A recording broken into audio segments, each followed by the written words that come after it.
اخفض لهما جناح الذل من الرحمة। আল্লাহ রাব্বুল আলামিন তিনি আমাদের সৃষ্টিকর্তা, তিনি সরাসরি আমাদেরকে কোরআনের মাধ্যমে শিক্ষা দিচ্ছেন। শোনো হে দুনিয়াবাসী, পিতা মাতার জন্য, বলুন আমার সাথে কথা বলুন, কাদের জন্য? পিতা এবং মাতার জন্য, মা এবং বাবার জন্য আল্লাহ পাক শিখিয়ে দিলেন তাদের জন্য তোমরা কি করবে? তোমাদের দয়ার হাত, তোমাদের বাহু, তোমাদের ডানা, তাদের জন্য তোমরা বিছায়া দিবে। বলুন না সুবহানাল্লাহ। তোমাদের দয়ার হাত, ডানা, বাহু বলে সরাসরি আল্লাহ পাক উল্লেখ করে বলে দিয়েছেন তাদের জন্য বিছায়া দিবে।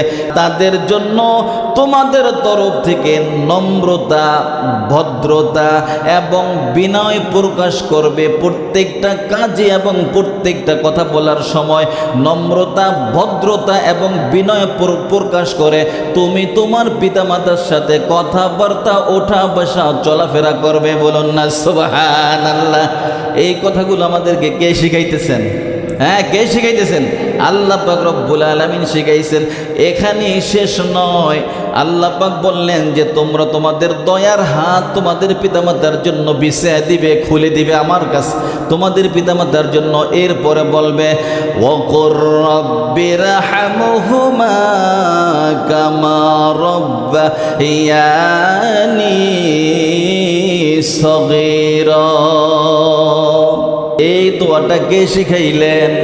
যিনি কোরআন নাজিল করেছেন তিনি, অর্থাৎ আল্লাহ নিজে আমাদেরকে শিখাইলেন ওয়াকুর রাব্বিরহামহুমা কামা রাব্বায়ানি সগীরা। আমি আরশের মালিক, আমি জমিনের মালিক, সব কিছুর মালিক, আমি তোমার রব, আমি অভিভাবক। এরপরেও তোমাদেরকে আমি বলি শোনো, দুনিয়াতে যে তোমাকে আমি পাঠাইলাম কামা রব্বায়ানি, দুনিয়ার বুকেও তোমার দুইজন রব আছে। বলুন না সুবহানাল্লাহ। আমি তো আল্লাহ পাক, আমি তো সৃষ্টিকর্তা, রব হিসেবে আছি দুনিয়াতে। তোমার জন্য আমি কামা রব্বায়ানি মানে দুইজন রব রেখেছি, অর্থাৎ দুইজন অভিভাবক রেখেছি।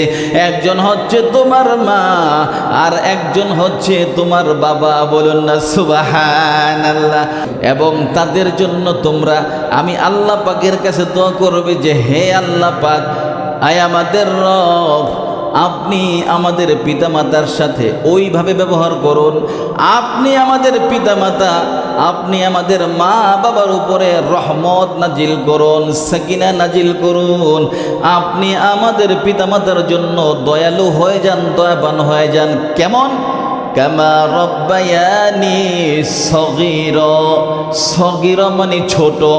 আমরা যখন ছোট ছিলাম, আমরা যখন শিশু ছিলাম, কিছুই করতে পারতাম না, কিছুই ধরতে পারতাম না।